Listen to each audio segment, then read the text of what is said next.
My name is Ike Neham. I'm with the U.S.-Cuba Normalization Conference and the New York, New Jersey Cuba Seed Coalition.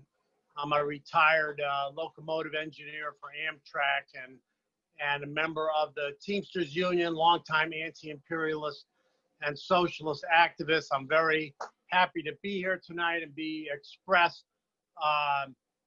the struggle in solidarity with the Cuban Revolution, to bring the example of Cuba. I know it's an example that most of the people participating in this, and certainly my fellow fighters in this panel, know of and love completely. The example of the Cuban Revolution today is emerging around the world. We see the example of the Cuban medical brigades in dozens of countries that have been on the front line in the fight against COVID. We've seen the incredible numbers of how the fight in the pandemic inside Cuba compared to the disaster in the United States, in Florida, in South Florida, across the Americas, in Bolivia and Brazil, and all these regimes that the U.S. government propped up and has pressured them to remove Cuban doctors. We know the example of the Cuban Revolution and the fight against racism.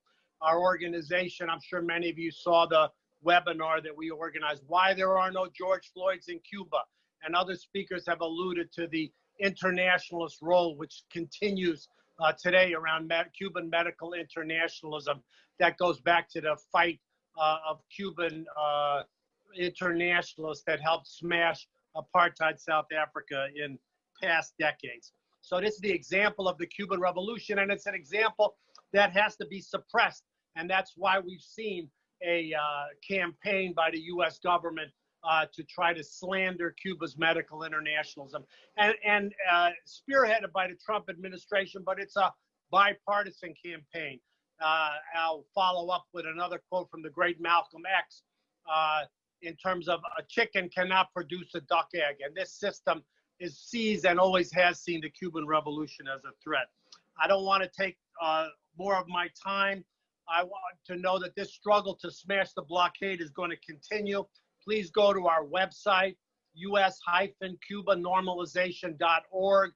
Hear about the Saving Lives campaign. Sign on for it. The struggle will continue. We will see what happens after November. We'll keep everybody posted to continue the unity that we built to fight against the campaign. We know that we will all be in this struggle together in the future as we have been in the past. Hasta la victoria siempre. Thank you very much.